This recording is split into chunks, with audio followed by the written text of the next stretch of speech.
This is RIFF RADIO, a presentation of riffmagazine.com, your source for music news, interviews, concert reviews from the Bay Area and beyond. I am Mike DeWald.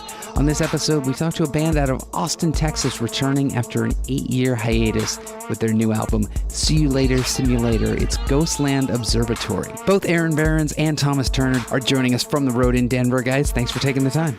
No problem. Oh, no doubt, no doubt. So you're back with Ghostland Observatory, releasing your first new album in 8 years with See You Later, Simulator.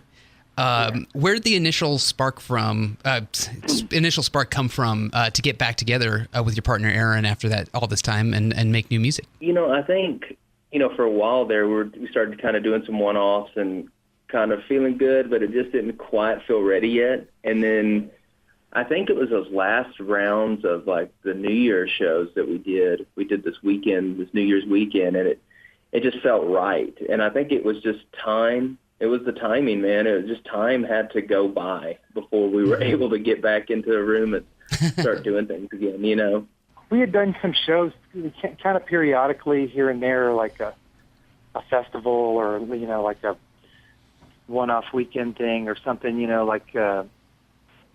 just here and there. And we got asked to do New Year's Eve show.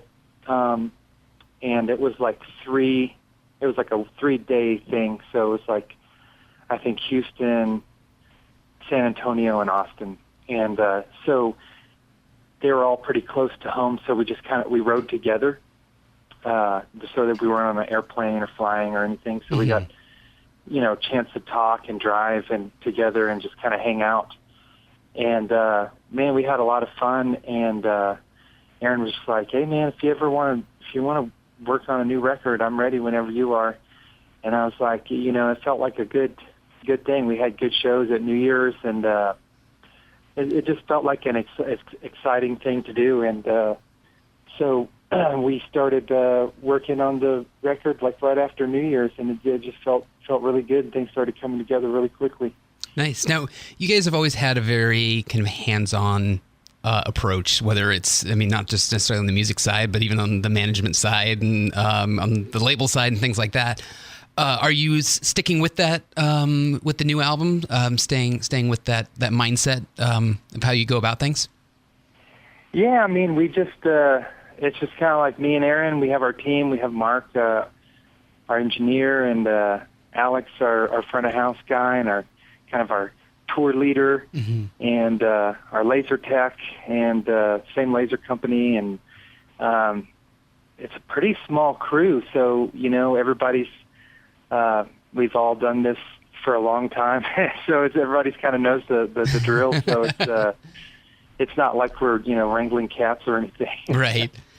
Back 8 years ago, did you kind of have to, as your popularity was on such a rapid rise, did you kind of have to hit the brakes on that to not get overwhelmed by everything? Oh man, yeah. We both have families, we both have children, and we just got sucked into going on the road so much. And when you don't really have a management, or you don't have somebody that's going to tell two individuals that are really driven to, hey, maybe take a break, maybe it's time to slow down, maybe it's okay to take a break here, Thomas and I, we were just going until the wheels fell off, and they did. The mental wheels fell off, and basically that's what it is, because we're just such driven people. When we do something, we're going to do it, and so it was all of that. It was just that needing to go regenerate. being worn out. We drive ourselves everywhere we go. We don't take tour bus, So, you're playing a show and then driving 15 hours to the next place right after that, yourself. It wears on you after doing that for year after year, Right. Now that you're kind of re-energized and rested and re-energized, are you still keeping the kind of do-it-yourself mindset with the touring? Yeah. Yes. Same thing, man. We still got the same crew. We got our boys with us. We got our people that have been with us since the beginning. And it's a small crew, and it's a tight crew, and everybody's a specialist in their position, So So yeah, we're still keeping it low overhead, going out there hungry, knives out. Now, you both have such diverse musical taste and background and influences to begin with. Do you feel like those influences and inspirations have changed in the last 8 years since you guys last released an album? I don't know. I mean, my heart is still in, underground electronic music. I'm still a huge fan of like early Chicago house and Detroit techno, and just like the stuff that I fell in love with to begin when I first got into music. And Aaron's still into his thing. He really likes his blues and country roots and kind of folk and psychedelic stuff. So I think we're still kind of on those similar paths. But when we come together, we kind of communicate and that kind of I don't know. It's a weird thing because like if I were doing music by myself or whenever I work on tracks by myself, it's nowhere the same as like when we're together. So it's cool. There's like a balance. It's like a balancing thing. Well, I mean, after I did the Midnight Stroll stuff, because I've made 3 records during my hiatus. I put out 3 records. So my musical exploration continued, but I got better in songwriting. I got better at knowing how to stand and deliver as opposed to trying to be so frantic. I just got better. I got better vocally. I got more relaxed. I learned more things. And that's just what happens when you stick with a craft for so long. There is levels to this game, to quote many. And you don't know about it. Only if you stick with it long enough will it unfold to you. And I've fortunately stuck with it and kept writing and kept writing and kept getting better. And it has evolved my craft. And I'm just, dude, I still, like, I'm at home, I'm listening to like Nick Lowe.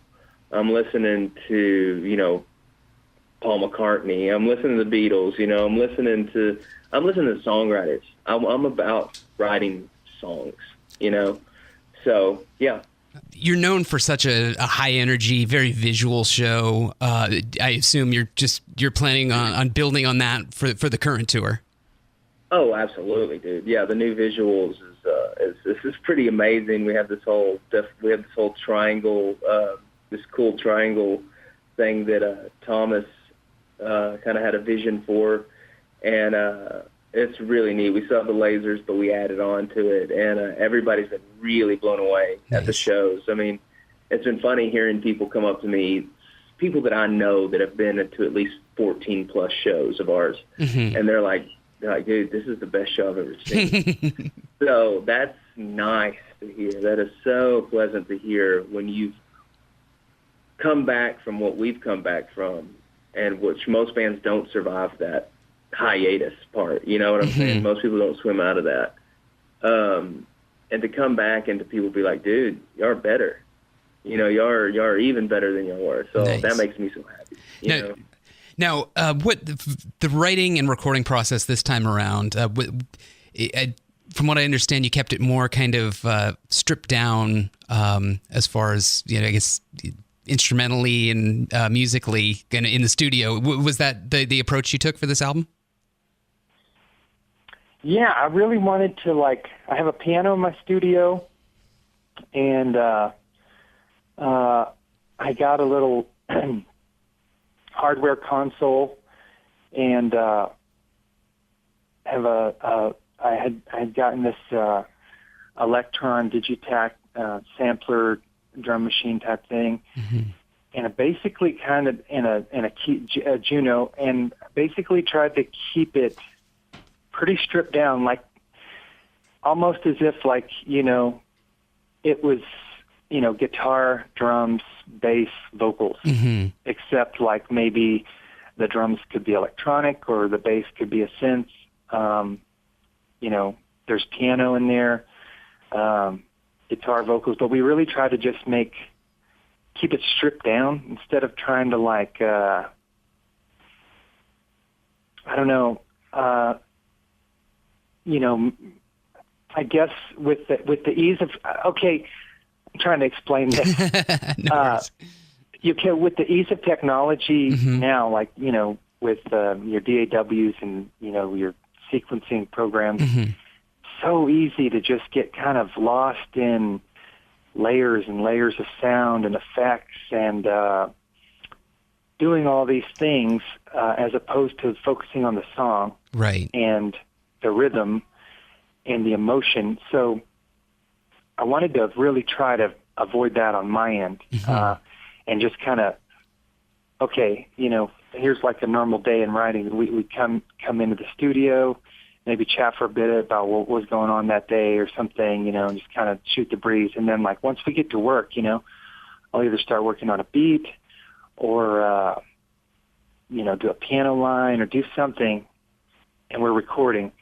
And Aaron will start singing, and then we start coming into a song, and then we lay it down.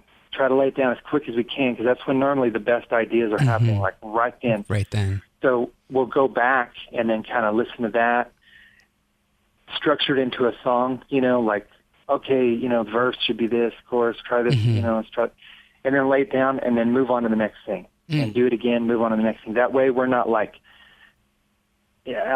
in the past, we've, whenever we start spending too long on a song or trying to revisit it and do this, or it hardly works. The best way for us is get inspired, get the idea out, record it quickly, and then just, move on. And that was kind of the approach we took. Let's make it raw. Let's make it gritty, and just stick to that, and then we can go back and look at it, and then when it's time for mixing, we can make other decisions. But that's normally how we, or that's how we try to approach it on this record in particular. Yeah, it really was. It was we just didn't have time we just didn't really think about it. We just got in there and did it. And it really, it was just, it just spilled out. I think it's just when both of us are both ready, it just pours out of us. It pours into us and it pours out of us. And that's just the way me and that dude worked. We've worked like that since the beginning, man. If some song takes too long to be fidgeting with, it's not worth it to us. We just throw it, But see, I'm not like that when I'm writing for my solo or stroll stuff. I'm totally not I'll work on a song for years, So it's a total different thing, but I like it. I like that quick on your toes, take the first reaction, and if it's a hook, man, and it ends up being those songs that move the people at the shows, Yeah, I was going to ask how you sort of go about experimenting with creating new beats or new sounds, if it's sort of this continual process of trying new things until you find something you like, but it sounds more like it was just kind of spur of the moment, like you said, we're getting this recorded right now kind of thing, where it's where you're not going back and doing layer upon layer of new sounds, I guess. Yeah, and also when Aaron's right there in the studio with me, it's not like I have, when you're working on something by yourself or you working on tracks, you have the luxury of just kind of fiddling with things and going over things and trying to just you really kind of get this tunnel vision, I guess. And when someone's right there and they're expecting, you get a reaction from say I'm working on some beat and Aaron likes it, he's like, ooh, I like that. You're like, oh, okay, cool, and you go from there and oh, I like that bass line, yeah. Can you give me a little melody so I can, have something to sing to, or, just communication to where it's moving forward. Right. You don't have a lot of time really to sit there and fester with something too much, because then Aaron's going to get bored, or, the excitement kind of goes away, and then it's just, it gets weird. So we try to just keep it going forward, and he's really good at helping me do that. And then also sometimes he'll come in with just hey man, I was working with this thing, this piano thing and this song earlier, you can do something with it? And we're like, yeah, let me hear it.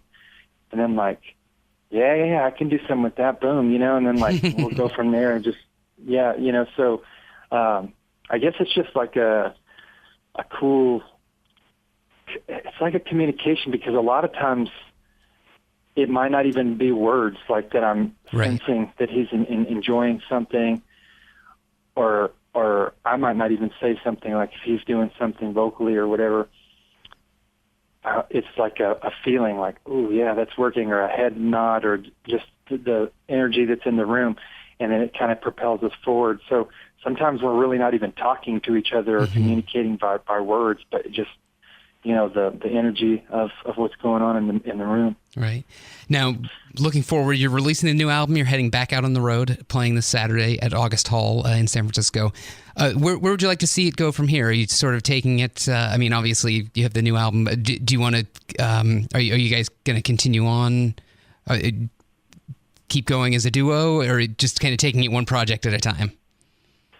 Yeah, I mean, you know, like if last year at this time, if you would have said like, oh man, y'all are going to be on tour again, you're going to have a new record, I wouldn't have believed you. You know, I'd have been like, I don't think so.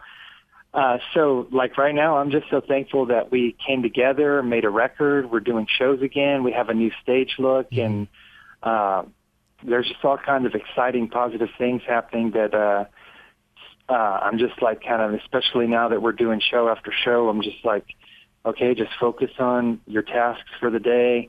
Focus on making this show great. Don't like get overwhelmed thinking about like, oh, we got to be here and there, and then, you know, just one day at a time, and just try to make each show the best experience, and try to, you know, enjoy each city and the scenery and the drives in between the cities and stuff like that. I'm already ready to freaking write the next record. I mean, we've already working on new tunes, you know, for the next record. So for me, we're going. This ship is taking back off. You know, we're going to ride it again until it falls apart, you know, if it ever does again. You know, hopefully we've matured and we've learned something from doing this for so long. And hopefully we're able to get to that, when we get to that point, be like, all right, let's take a vacation. Let's come back, you know. So I'm re-energized about the whole thing. Very cool. Well, the show is this Saturday, August, the brand new August Hall in San Francisco. It's Ghostland Observatory. You guys are going to have a blast. It's a very cool venue. You're going to love it. I saw some pictures online, and I was like, dude, this is so beautiful. It looks gorgeous in there, and I can't wait to see the lights in there, too. It's going to... And too, to play in San Francisco again, man. It's been a while, dude. It's been such a long time, and we've always had such a good audience there. So I'm ready to blow some minds and shake some behinds, you know?